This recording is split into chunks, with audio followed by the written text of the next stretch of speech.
नमस्कार मेरे प्यारे साथियों, स्वागत है आप सभी लोगों का अपना यूट्यूब चैनल शिक्षित भारत में। तो आज एक बहुत ही बड़ी अपडेट निकल कर आई है यूपी बोर्ड के जितने भी परीक्षार्थी पेपर देने की तैयारी कर रहे हैं उनके लिए। आइए बताते हैं क्या अपडेट निकल कर आई है। यानी कि देखिए, यूपी बोर्ड जो है परीक्षा के नियम जो है आप लोगों को बनाकर भेजा है कि 18 फरवरी 2026 से कैसे होगा आप लोगों की एग्जाम। तो कह रहा है कि प्रवेश पत्र के साथ आधार कार्ड भी अनिवार्य है, वरना नहीं मिलेगा प्रवेश। ये कह रहा है कि यूपी बोर्ड की हाई स्कूल और इंटरमीडिएट की परीक्षाओं को पूरी तरह नकल विहीन बनाने के लिए इस बार नए नियम बनाए गए हैं। क्या है नए नियम? तो ये है कि देखिए, बोर्ड की ओर से जारी नए दिशा निर्देश के मुताबिक अब विद्यार्थियों को परीक्षा केंद्र में प्रवेश के लिए केवल प्रवेश पत्र दिखाना ही काफ़ी नहीं होगा। उन्हें अपने साथ आधार कार्ड की मूल प्रति जो है रखना अनिवार्य कर दिया गया है। देखिए, पहले हम लोग पेपर देते तो क्या होता था कि बस अपना प्रवेश पत्र लेकर जाओ, आप लोगों की एंट्री मिल जाती थी। लेकिन नहीं, अब जो है यूपी बोर्ड ने साफ मना कर दिया है कि आधार कार्ड लाना अनिवार्य है आप लोगों को, तभी आप लोग एग्जाम में बैठेंगे, नहीं वरना गेट से ही बाहर आप लोगों को बाहर कर दिया जाएगा।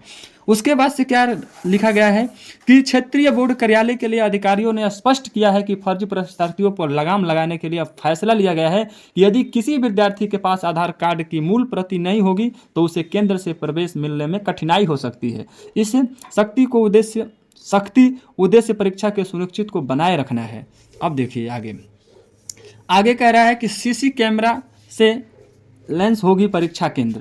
यानी इस बार केवल शारीरिक जांच ही नहीं बल्कि डिजिटल निगरानी पर भी जोर दिया जा रहा है। सभी परीक्षा केंद्र हाई जो है रेजोल्यूशन सीसी कैमरा से लेंस होंगे, यानी कि इनकी सीधी जो है मॉनिटरिंग कंट्रोल रूम से ही की जाएंगी। सभी केंद्रों की जियो जैटिंग करवाई जाएगी ताकि केंद्र की लोकेशन और वहाँ होने वाली गतिविधियों पर सटीक नज़र रखी जा सके। यानी आप लोगों का जितना भी पेपर देखिए, जैसे आप एग्जाम सेंटर पर पहुँचेंगे तो ये जो होगा सीधे लखनऊ से जुड़ा होगा। आप लोगों की वहाँ से निगरानी की जाएगी कि वहाँ के बच्चों की गतिविधियाँ क्या है, वहाँ के टीचरों की गतिविधियाँ क्या है। पहले होता था कि चलिए स्कूल में सीसीटीवी कैमरा लग गया, आराम से आप जो थोड़ा बहुत हेल्प भी टीचर लोग देते थे, लेकिन नहीं, वैसा कोई अब व्यवस्था नहीं चलने वाला है आप लोगों का।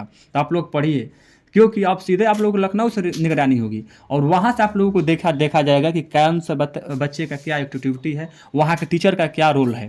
तो प्लीज़ आप लोग अच्छे से पढ़ाई करिएगा। इसमें देखिए और क्या कह रहा है कि संवेदनशील और अति संवेदनशील केंद्र पर अतिरिक्त पुलिस बल और सचल दलों की तैनाती की जाएगी। क्षेत्रीय सचिव मुन्ने अलीन के अनुसार नकल मुक्त परीक्षा कराने हमारी प्राथमिकता है।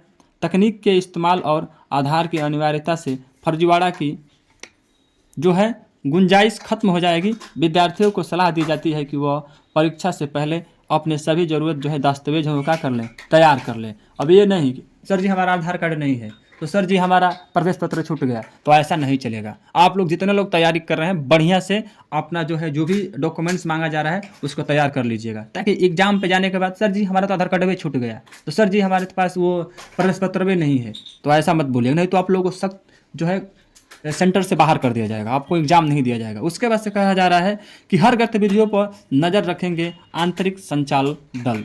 उत्तर प्रदेश माध्यमिक शिक्षा परिषद की 18 फरवरी से शुरू होने वाली हाई स्कूल और इंटरमीडिएट की परीक्षा को पूरी तरह नकल विहीन और पारदर्शी बनाने के लिए जिला विद्यालय निरीक्षक ने कड़े निर्देश जारी किए हैं। और कह रहा है कि आंतरिक सचल दलों का गठन किया जा रहा है। यह दल परीक्षा केंद्रों के भीतर हर गतिविधियों पर यानी जो है पैनी नज़र रखेंगे। उसके बाद देखिए कह रहा है कि DIMS डॉक्टर अजीत कुमार ने सभी केंद्र व्यवस्थापकों को स्पष्ट निर्देश दिए हैं कि प्रत्येक केंद्र पर एक आंतरिक निरीक्षण जो है दस्ता बनाया जाएगा। इस दस्ते की संरचना को लेकर विशिष्ट नियम तय किए जाएंगे।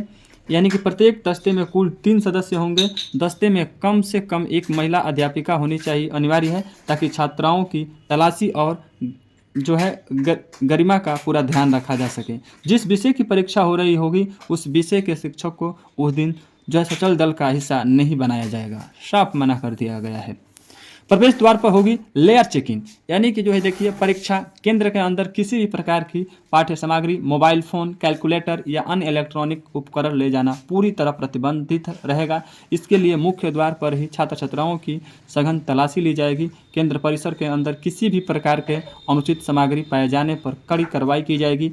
DIOMS के मुताबिक परीक्षा कक्ष के भीतर केवल सचल दल के सदस्य जो है पर्यवेक्षक या राजपत्रिका पत्रित अधिकारी ही प्रवेश कर सकेंगे।